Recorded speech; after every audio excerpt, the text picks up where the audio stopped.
on the Rhyl Hinwood art trial. We will now then move out to the Brisbane Botanic Gardens, and the interesting thing here, Rhyl, that you'll pick up on. You didn't show, oh well, any of the other Run Street Parkland work that I did. I have yet to pull those off and okay. those in, but I will have a little montage. Mm. So, Canongarland. I'm not sure if you're aware, but you know the old Indooroopilly pedestrian overpass bridge? That, you know where Legacy Way exits?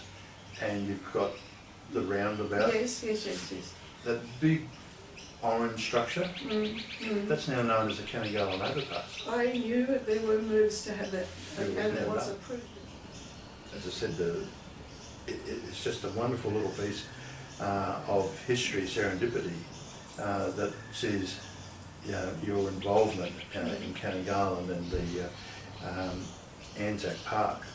Now, more precisely moving on to your work in the Botanic Garden, you, I'm assuming, would interpret it, given how beautiful it is, have recently at one of your works reinterpreted, or you reinterpreted it, and it's now sitting in the Botanical Gardens called Subtropical Treasures, which was the old George Street fountain.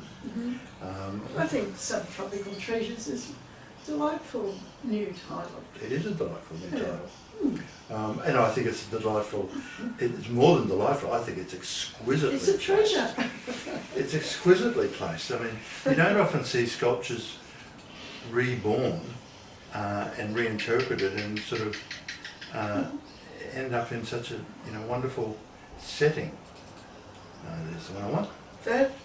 That project, when it was originally envisaged, had to happen in 6 weeks flat from when we, by chance, at a symposium in the city, I think down at Government House, Parliament House, the end of George Street. One day my husband and I attended this seminar, and at morning tea times with a cup of coffee in our hand, we happened to meet this gentleman who were just nattering away about life and the universe, and he understood that we were sculptors, and he said, council's thinking about doing a fountain at the end of George Street. What would you charge me to do a fountain?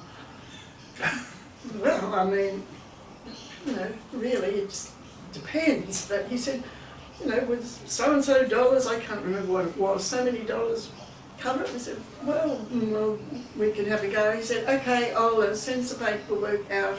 I'd like you to get on with it. It's got to be finished, installed in 6 weeks. So franticness, that project, all of those, I had to do more than 2 a week. I mean, yeah, it was and the carving, frantic. the carving is not only is it exquisitely executed, but I mean it is deep. I mean, so you obviously put a lot of physical work in it. Yes, and probably coming in at the end of the day and thinking, oh, I'm going to cook the dinner. What are you going to have for dinner tonight? However, the council made all the fountain part of my job was just to do some carvings to decorate, enhance the thing. And so the simplest thing with the time we had was to organise a whole lot of very simple forms, big blocks and squares and rectangles, and carve the surface. That's all there was time for. And we actually installed on the last day, we had to be out of George Street by 8:30 in the morning, because that's when the peak hour traffic was going to be well and truly underway, and we made it just in time. By 8:30 it was all installed after a very early morning start, and then Rob and I ran down George Street to the Botanic Gardens, City Botanic Gardens, because the Arts Council had employed us to run some children's workshops. So we're overwhelmed with all these excited young people. What a day. Oh. And so I mean, I don't ever remember, I mean, the fountain was always interesting because it always appeared The water's dribbly turned damp. off. The water, yeah. There's always problems with fountains, it seems. Well, yes, I mean, this is a historical marker that I'm very happy to see saved, and I'm also more than happy to see on the sign that they've actually dubbed their cap to its connection to the Commonwealth Games. This thing. I see. Well, that's not a sign to that. That's actually a directional sign. Yeah, it's saying it's a wedding garden. A lychee garden, I think it says. Lychee garden, yeah. Well, I wish they just moved it.